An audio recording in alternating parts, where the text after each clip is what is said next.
Telugu IPO subscribers అందరికీ నమస్తే. ఈరోజు మనము మెయిన్ బోర్డ్ నుంచి ఐపీఓ గ్లూమినో ఇండస్ట్రీస్ లిమిటెడ్ దాని గురించి డిస్కస్ చేద్దాం. పోదామా? ఆఫ్ ది కంపెనీ తెలిసిందే కదా. ఇక్కడ వచ్చేటప్పటికి స్టేటస్ వచ్చేటప్పుడు అన్హెల్దీ వచ్చిందండి. ఎందుకు అన్హెల్దీ వచ్చింది? ఇది కంపెనీ హెల్దీ కంపెనీ. ఎందుకు అన్హెల్దీ వచ్చింది చెప్తాను. ఇక్కడ మనము హెల్త్ అనాలిసిస్ లో మనం ఏం చూస్తాము? సాల్వెన్సీ చూస్తాం. సాల్వెన్సీ ఏం చెప్తుంది? సస్టైనబిలిటీ గురించి చెప్తుంది. సస్టైనబిలిటీ చాలా ఇంపార్టెంట్. కంపెనీ ఉంటుందా పోతుందా అని. ఇక్కడ ఈ మెట్రిక్స్ చూస్తే అన్ని పాజిటివ్ ఉన్నాయి. ఒక నెట్వర్క్ అసెస్ రేషియో వచ్చేటప్పటికి నెగిటివ్ ఉంది. ఇక్కడ చూడండి, మామూలుగా 0.34 ప్లస్ 0.66 టుగెదర్ ఈ రెండు కలిపి ఒకటి రావాలి. ఇక్కడ ఏమైంది? 0.66 0.33 కలిపి 0.99 రాదు.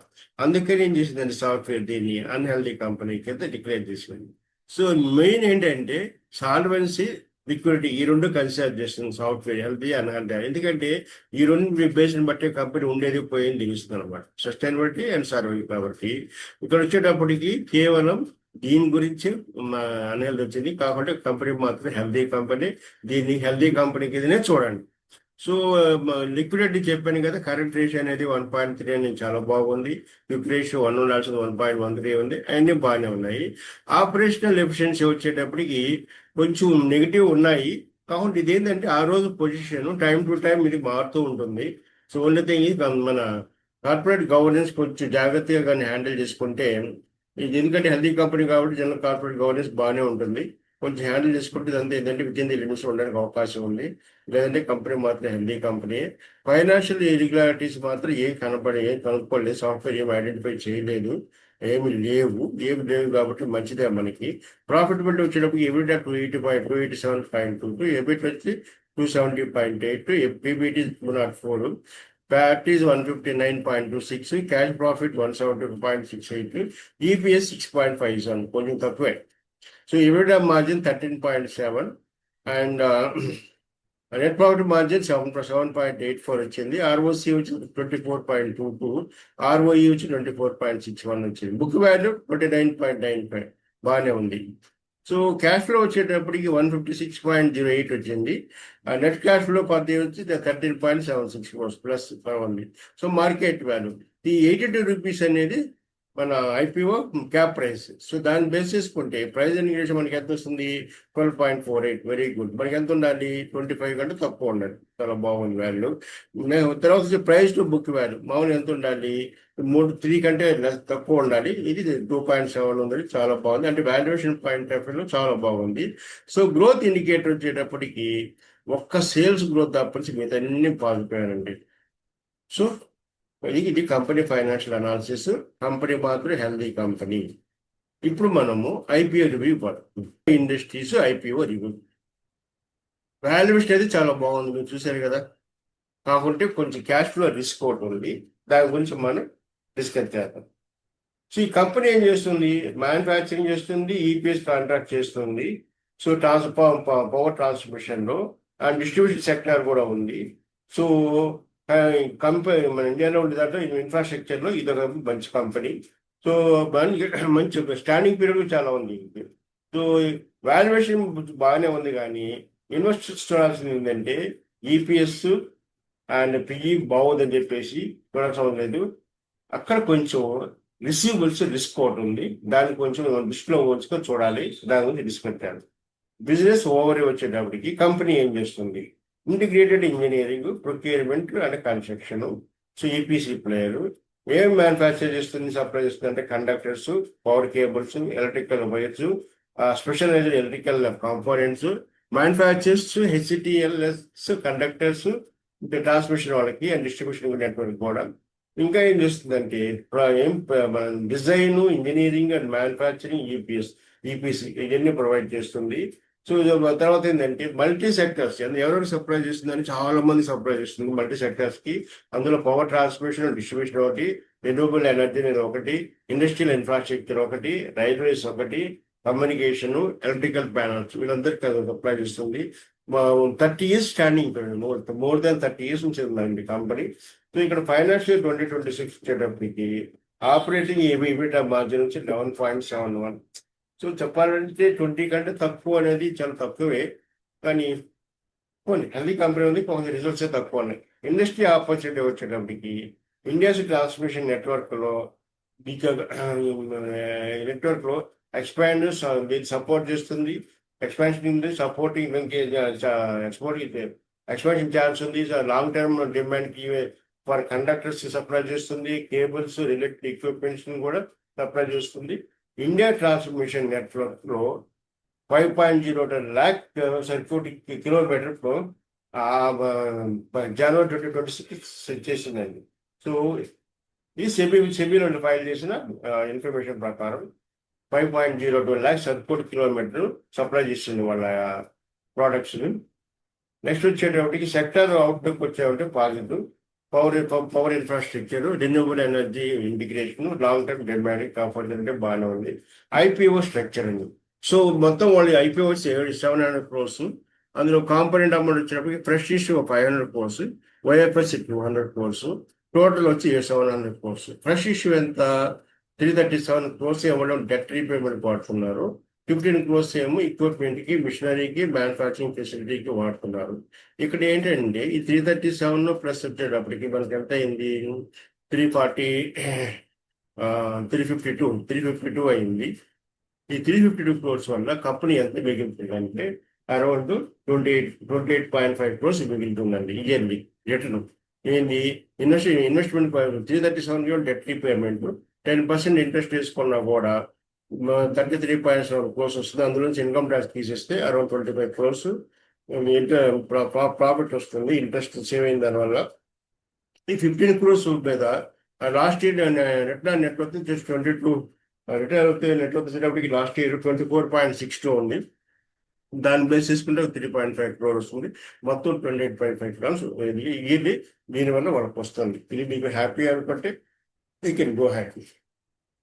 సారీ, మీరు పర్వాలేదు 28.5 crores అనుకుంటే మాత్రం మీరు ఇన్వెస్ట్ చేసుకోవచ్చు. ఏంటి వచ్చే అమౌంట్ అది. సో డెట్ రీపేమెంట్ ఏం చేస్తుంది, బ్యాలెన్స్ షీట్ స్ట్రెంగ్త్ ఇస్తుంది, మంచిదే.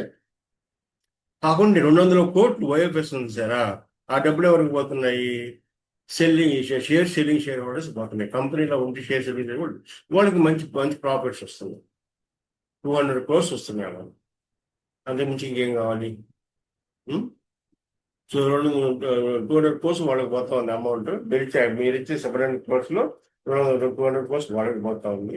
సో మొత్తం మీద ఏంటంటే వెడ్డెక్ట్ వచ్చేటప్పటికి సో పాజిటివ్ ఏంది, ఇది మన డెట్ తగ్గించుకోవడానికి, డీలెవరేజ్ అంటే డెట్ తగ్గించుకోవడానికి కాకుంటే గ్రోత్ వైజ్ కాదు, ఇంపార్టెంట్ కాదండి. ఎందుకంటే వాళ్ళు మనీ దేనికి వాడుతున్నారు, డెట్ రీపేమెంట్ వాడుతున్నారు. దానివల్ల ఎంత వస్తుంది, 25 crores వస్తుంది సంవత్సరానికి.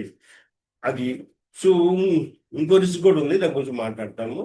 సో లాంగ్ టర్మ్లో ఏం గ్రోత్ ఉంటుంది దీనికి, ఆ 25 కోట్లు మీరు దాంట్లోంచి మీకు ఈపీఎస్ ఎంత పెరుగుతుంది, మీకు ఎంత ఇస్తాడు చూసుకోవాలి. మనం ఏంటి ఆలోచించుకోవాలి.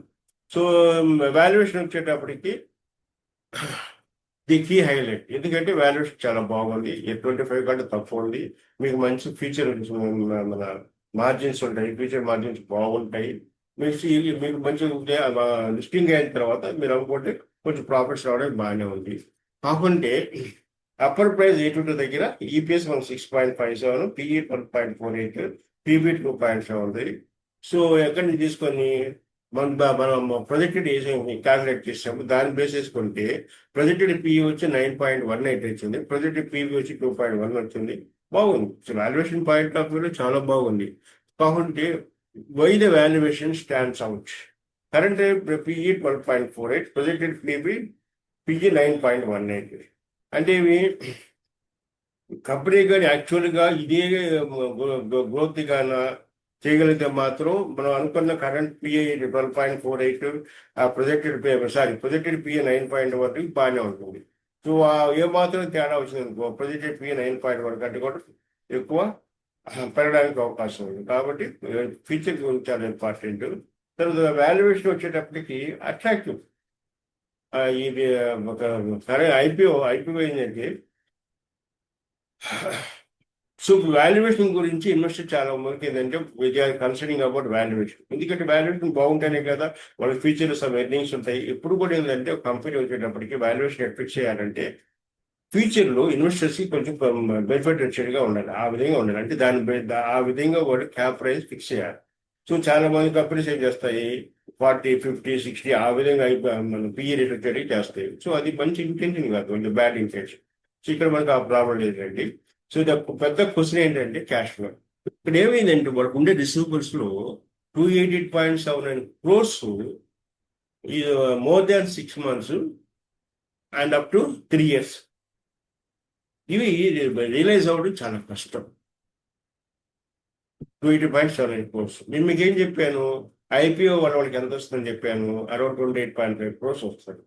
సో ఈ 28.5 crores గా వచ్చే ప్రాఫిట్ ఈ 288 crores కానీ వాళ్ళు కానీ రైట్ ఆఫ్ చేయడం మొదలు పెట్టారంటే మొత్తం 10 years మీ ఎంత మిగులుతుందో ఐపీఓ వల్ల ఆ అమౌంట్ అంతా దీనికే పోతుంది. 288.79కి పోతుంది. అంటే 10 years వరకు మీకు అంటే ఈ డబ్బులు మొత్తం వాళ్ళు రైట్ ఆఫ్ చేసేంత వరకు మీకు దాంట్లో ఏం మిగలదు. కంపెనీ ఐపీఓ వాళ్ళ కంపెనీ వచ్చిన అమౌంట్ అంతా దీనికే వెళ్ళిపోతుంది. సో దానికి మీరు ప్రిపేర్ అవ్వాలి. సో రిసీవబుల్స్ చెప్పే కదా, start more than 6 months to 3 years పైన ఉన్నాయి.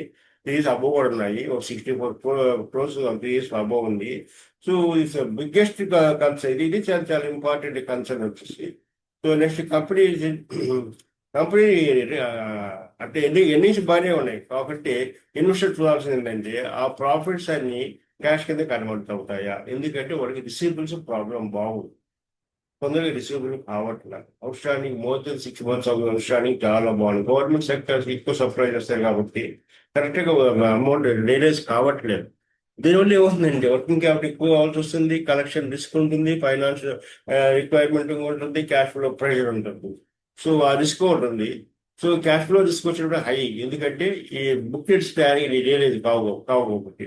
సో కాబట్టి ఇది చెప్పొచ్చేది ఏంటంటే అట్రాక్టివ్ పిఈ అంటే అన్నంత మాత్రాన ఇది ఆటోమేటిక్గా అట్రాక్టివ్ ఇన్వెస్ట్మెంట్ కాదు.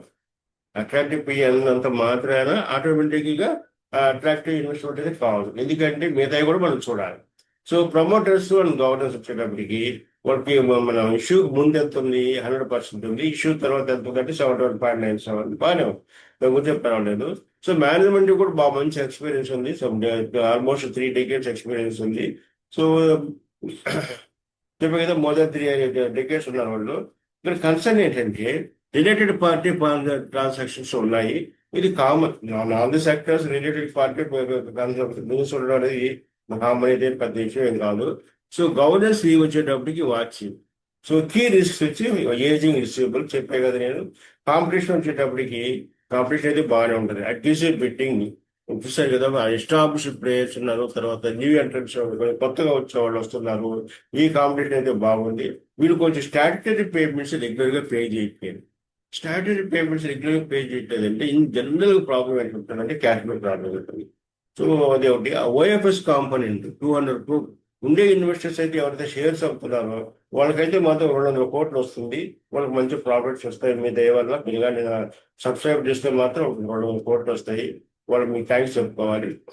తర్వాత ఎగ్జిక్యూషన్ వచ్చేటప్పుడు ఈపీసీ ప్రాజెక్ట్స్ ఏమొస్తుంది, డిలే అవుతుంది, తొందరగా కావు, టైం ప్రకారం కావు, కాస్ట్ ఎస్టిమేషన్ ఉంటుంది.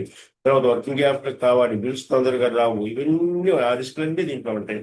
మార్కెట్ సెంటిమెంట్ అంటారా, దాని గురించి మనం చెప్పుకోవాల్సిన అవసరం చాలా బాగుంది. ఏమని చెప్తుంది, ఇండియా ఐపీఓ మార్కెట్ వచ్చాయంటే హై 2026 లో మాత్రం చాలా యాక్టివ్గా ఉంది. నెంబర్ ఆఫ్ ఐపీఓస్ వస్తూ ఉన్నాయి. సో స్ట్రాంగ్ ఫండ్ రైజింగ్, తర్వాత ఏంటంటే రిన్యూడ్ ఐపీఓ యాక్టివిటీ. ఐపీఓ చాలా బాగుంది. ఇన్వెస్టర్స్ కాకుంటే వాళ్ళు ఏం చేస్తున్నారు, well priced business and expensive or lower quality issues వాళ్ళకి డిఫరెన్షియేట్ చేసి కరెక్ట్ కంపెనీలో ఇన్వెస్ట్ చేస్తున్నారు. సో అది కొంచెం జాగ్రత్త. ఆగస్ట్ 2026 వచ్చేటప్పుడు ఏంటి చాలా ఉన్నాయి, నెంబర్ ఆఫ్ ఉన్నాయి. సో ఇక్కడ ఎంత వచ్చింది తెలుసా, fund raising almost 21,000 crores. 20 companies నుంచి 21,000 crores వాళ్ళు ఫండ్ రైజ్ చేశారు అనమాట. సో ఇక్కడ ఏంటంటే ఇది బ్రాడర్ మార్కెట్ బ్యాక్డ్రాప్ ఏంటంటే అంత రిస్క్ ఫ్రీ ఏం కాదు. చూసారు కదా ఇండస్ట్రీలో ఉండే ఏం ప్రాబ్లమ్స్ ఉన్నాయో. ఎందుకంటే అది కాకుండా 200 crores కూడా కొంచెం కంపెనీ వర్కింగ్ క్యాపిటల్ కింద గారు వాడుంటే బిజినెస్ ఆపరేషన్స్ బాగుండేటివి, ఇంకొంచెం ఎర్నింగ్స్ బాగుండేటివి. కాకుంటే ఇప్పుడైతే ఓన్లీ 28.5 క్రోర్స్ వస్తున్నాయి. ఆ 28.5 క్రోర్స్ కూడా ఒక 288 crores adjust right off this ఈ డబ్బులన్నీ దానికి పోతాయి. సో ఐపీఓ వచ్చేటప్పుడు ఇన్వెస్టర్స్ స్కోర్ కార్డ్ ఏంటంటే business model positive, industry growth strong, manufacturing plus EPC positive, EBITDA margin reasonable, PE వచ్చి 12.48 attractive, PB 2.73 reasonable, projected PE 9.18 attractive, debt repayment okay positive, promoter holding positive, ageing receivables risk, cash conversion key concern, competition risk, governance watch. So final investor view ఏంటంటే, మా view ఏంటంటే cautious and subscribe. ఇప్పుడు కూడా అదే చెప్తాం. So ఎందుకు consider చేయాలంటే ఇది ఐపీఓ అని attractive 12.48, reasonable 2.73 PB, potential 9.18 project PE very good, strong power infrastructure opportunity, renewable energy trade wings, integrated manufacturing plus EPC model ఉంది, 337 క్రోర్స్ డెట్ రీపేమెంట్ కొడుతున్నారు, తర్వాత ఎక్స్పీరియన్స్డ్ ప్రమోటర్స్ ఉన్నారు. సో ఎందుకు కాషియస్గా ఉండాలంటే 288.79 క్రోర్స్ రిసీవబుల్స్ కూడా రైట్ ఆఫ్ చేయాల్సిన అవసరం ఉంది. సో వచ్చే ప్రాఫిట్స్ అన్ని ఐపీ వాళ్ళకి వచ్చే ప్రాఫిట్స్ అన్ని దానికి వెళ్ళిపోతాయి కొన్ని సంవత్సరాలు. సో క్యాష్ ఫ్లో వచ్చేటప్పటికి కొంచెం కొంచెం ప్రాబ్లం ఉంది, ఎందుకంటే తొందరగా రిలేషన్ కావట్లేదు కాబట్టి. తర్వాత ఈపీఎస్ కాంట్రాక్ట్స్కి అయితే కాంపిటేటివ్ చాలా బాగుంది. రిలేటెడ్ బిజినెస్ ఎక్స్పోజర్ మామూలు అండి, అన్ని కేసులో ఉంటుంది. స్టాట్యూటరీ పేమెంట్స్ డిలేస్ ఉన్నాయంటే జనరల్గా ఏంటంటే వాళ్ళకి కొంచెం క్యాష్ ఫ్లో ప్రాబ్లం ఉంటుంది. తెలుసు కదా, ఇంకోటి 200 క్రోర్స్ ఓఎఫ్ఎస్ కాంపనెంట్ ఉండే షేర్ హోల్డర్స్ అమ్ముకుంటున్నారు, వాళ్ళు లాభపడుతున్నారు. మీరు డబ్బులు ఇస్తే వాళ్ళు లాభపడతారు. తర్వాత క్లోజింగ్ వచ్చేటప్పటికి ఈ ఐపీఓ ఏం చేస్తుంది, attractive combination of valuation and ఇండియాలో ఉండే మంచి పవర్ ఇన్ఫ్రాస్ట్రక్చర్ మాత్రం మంచి ఛాన్స్ ఇస్తుంది ఇన్వెస్ట్ చేయడానికి. 12.4 times price earning ratio, price చూస్తే చాలా బాగుంది. అండ్ ప్రొజెక్టెడ్ 9.18 కూడా పిఈ చాలా బాగుంది, ఇంకా చాలా చాలా ఇంట్రెస్టింగ్గా ఉంది. కాకుంటే ఒకటే వార్నింగ్ ఏంటంటే చెప్పే కదా, ఈ 288.79 క్రోర్స్ రైట్ ఆఫ్ చేసేంత వరకు వీళ్ళకి వచ్చే ప్రాఫిట్స్ అన్ని చాలా వరకు దానికే పోతాయి. ఎందుకంటే ఈ రోజు కాకపోతే రేపు రైట్ ఆఫ్ చేయాల్సిన అవసరం ఉంది. సో ఇన్వెస్టర్స్ ఏంటంటే సింపుల్లీ ఈపీఎస్ బేస్ చేసుకొని పిఈ బేస్ చేసుకొని మీరు దాన్ని ఎవాల్యుయేట్ చేసుకోబోకండి. కొంచెం అన్ని విధాలు ఆలోచించుకొని మీరు రిస్క్ని బట్టి మీరు ఇన్వెస్ట్ చేసుకోవాలి. ఫైనల్గా చెప్పేది ఏంటంటే కాషియస్ సబ్స్క్రైబ్, అట్రాక్టివ్ వాల్యుయేషన్, కాకపోతే cash flow delivery, cash flow problem వస్తుంది. సో వాల్యుయేషన్ వచ్చేటప్పుడు attractive, business positive, market sentiment positive, selective, risk moderate high. Best suited ఎవరికి ఇన్వెస్ట్మెంట్ కంఫర్టబుల్ అయితే మోడరేట్ రిస్క్ తీసుకున్న వాళ్ళకి, who are cash flows, receivables, post execution గారు monitor చేసేవాళ్ళు, వాళ్ళు రెగ్యులర్గా చేస్తుంటే మాత్రం తీసుకోవచ్చు. మీ ఇంతకు చెప్పినట్టు ఏంటంటే ఇన్వెస్ట్మెంట్ డెసిషన్స్ అనేటివి బేస్డ్ ఆన్ మీ ఓన్ ఫైనాన్షియల్ గోల్స్ మీద, రిస్క్ టాలరెన్స్ మీద ఆధారపడి ఉంటుంది. మీ డెసిషన్ అయితే మీదేను. Thank you for watching, thank you very much. మీకు ఈ వీడియో నచ్చితే మాత్రం దయచేసి లైక్ చేయండి, సబ్స్క్రైబ్ చేయండి. తర్వాత మాతో కనెక్ట్ అయి ఉంటే మీకు ఇంకా ఇంకా ఇంకా చాలా చాలా చాలా ఐపీఓస్ మీకు మేము రివ్యూ మీ ముందు